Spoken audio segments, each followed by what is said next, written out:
কিন্তু দুঃখজনক হলেও সত্য, আজকে যারাই কোরআন থেকে কথা বলে, হক কথা বলে, তাদের ভাগ বাড়িতে হয় না, তাদের ভাগ হয় জেলখানায়। কথা বলেন ঠিক না ঠিক? কাফের বেঈমানেরা ভেবেছে একজন দুইজন পাঁচজন দশজনকে ধরে আর পাঁচজন দশজনকে ফাঁসি দিয়ে কোরআনের দাওয়াত বন্ধ করে দিবে। আমার ভাইয়েরা বাবাজিরা, বড়দের আলীর মা বোনেরা, আল্লাহ রাব্বুল আলামিন এমন একটি কিতাব আপনার আমার বিধান হিসাবে দিয়েছে, যেই কিতাবটার ভিতরে কোনো ভুল নেই। কি আশ্চর্য! এই পৃথিবীতে যত লেখক আছে, যত রাইটার আছে, প্রত্যেকটা কিতাব লেখার আগে বলে দেয় মানুষ ভুলের ঊর্ধ্বে নয়। মেধাগত কারণে অথবা প্রেসের কারণে যদি কোনো ভুল চোখে ধরা পড়ে তাহলে আমাদেরকে জানাবেন, সংশোধন করব। কিন্তু কি আশ্চর্য কোরআন আল্লাহ দিলেন, কি আশ্চর্য জীবন বিধান আল্লাহ দিলেন, যেই বিধানটার শুরুতেই রব্বুল আলামিন বলে দিলেন, জালিকাল কিতাবু লা রাইবা ফীহি হুদাল লিল মুত্তাকিন।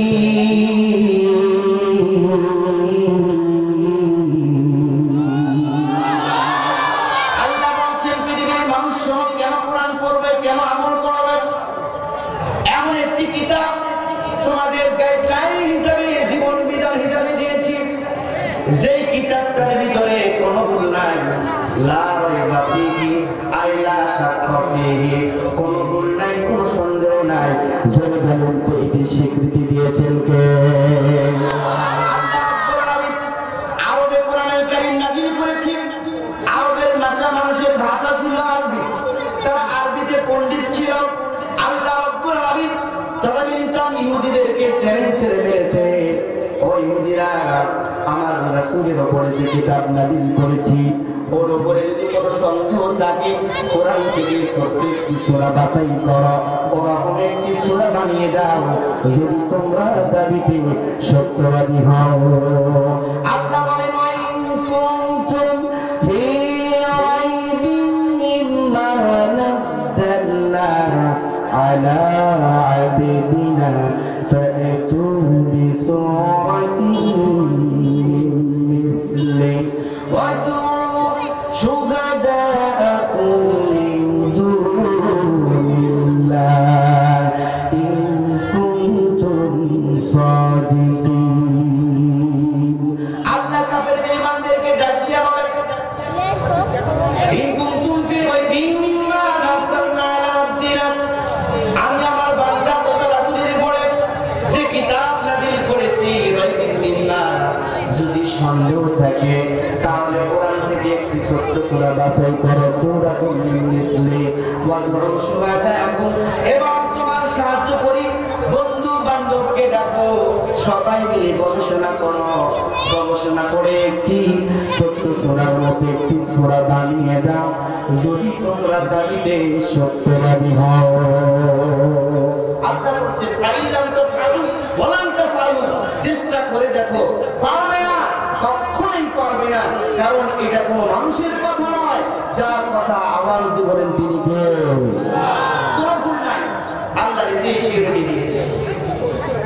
এই জন্যই তো বিশ্ব নবী বলে, মান ক্বালা বিহি সাদাকা, এই কোরআন দিয়ে যে কথা বলবে সবচেয়ে সত্য কথা সেই বলে। ওয়ামান আমিলা বিহি উজরা, কোরআনের আমল যারা করে আল্লাহর দরবার থেকে তারাই পুরস্কার পাবে, তারাই যাজা পাবে। ওয়ামান হাকামা বিহি আদালা, কোরআন দিয়ে যারা বিচার করবে তারাই কেবল ন্যায় বিচার করবে। ওয়ামান দাআ ইলাইহি হুদিয়া ইলা সিরাতিল মুস্তাকিম, এবং কোরআন দিয়ে যারা দাওয়াত করবে, কোরআনের পথে যারা দাওয়াত করবে, নিঃসন্দেহভাবে তারাই সিরাতিল মুস্তাকিমে দাওয়াত করবে। সুবহানাল্লাহ বলেন, মান ক্বালা বিহি সাদাকা, যারা কোরআনের কথাগুলো বলে, বলেন তো আল্লাহ রাসূলের ভাষায় পৃথিবীর জীবনে তারা তাদের চাইতে সত্যবাদী মানুষ আছে?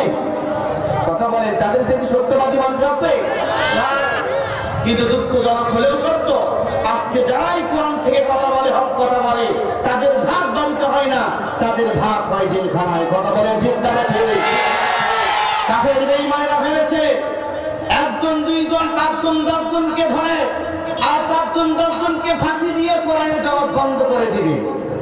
ওরা জানে না, ওরা বুঝতে পারে নাই এটা যেমন তেমন দলের যেমন তেমন কর্মী নয় যে এক দুইটাকে মেরে ফেললে, এক দুইটাকে জেলে বন্ধ করলে দাওয়াতকে বন্ধ করে দেওয়া যাবে। ভাই আপনাদের এলাকায় বড়াই গাছ আছে না? আছে। আম গাছ আছে, কাঁঠাল গাছ আছে। বলেন তো কাঁঠাল গাছের একটি ট্যাগ যদি কেটে ফেলেন কাঁঠাল গাছটা কি মরে যাবে? বরং তার গোড়া দিয়ে ৫-১০টা আম গাছের একটা ডাল কাটলে আম গাছটা মরে যাবে। বরং বড়াই গাছ কাটলে বুঝি বড়াই গাছ মারা হবে। আমার ভাইরা বাবাজিরা, আল্লাহ রাব্বুল আলামিন ওই কথাই বললেন ইসলাম এমন একটি গাছ, কালেমার দাওয়াত এমন একটি গাছের নাম যে গাছটার শিকড় জমির নিচে আর তার ডালপালাগুলো আসমানের উপরে। আলাম তারা কাইফা দারাবাল্লাহু মাসালান কালিমাতান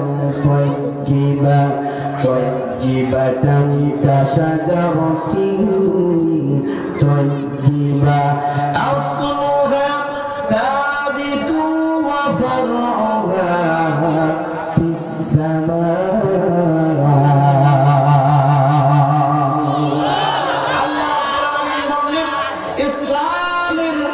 ইসলামের গাছটা এমন বড়, ইসলামের গাছটা এমন শক্তিশালী গাছ যার শিকড়টা জমিনের নিচে, ডালপালাগুলো আসমানের উপরে।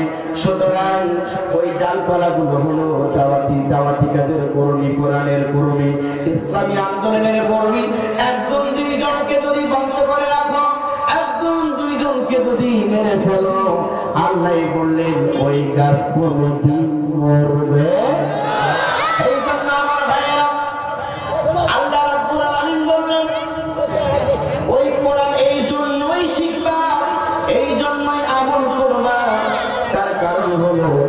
কিতাবটার ভিতরে কোন প্রকার ভুল এবং সন্দেহ নাই। কোরআন দিয়ে কথা বললে সত্য কথা বলবে, কোরআন দিয়ে আমল করলে নাজাত পাবে, কোরআন দিয়ে বিচার করলে ন্যায় বিচার করবে, কোরআন দিয়ে দাওয়াত দিলে সিরাতে মুস্তাকিমে দাওয়াত দিবে। এই জন্যই ১ নম্বর কারণ কোরআন শিখতে হবে, কোরআন আমল করতে হবে।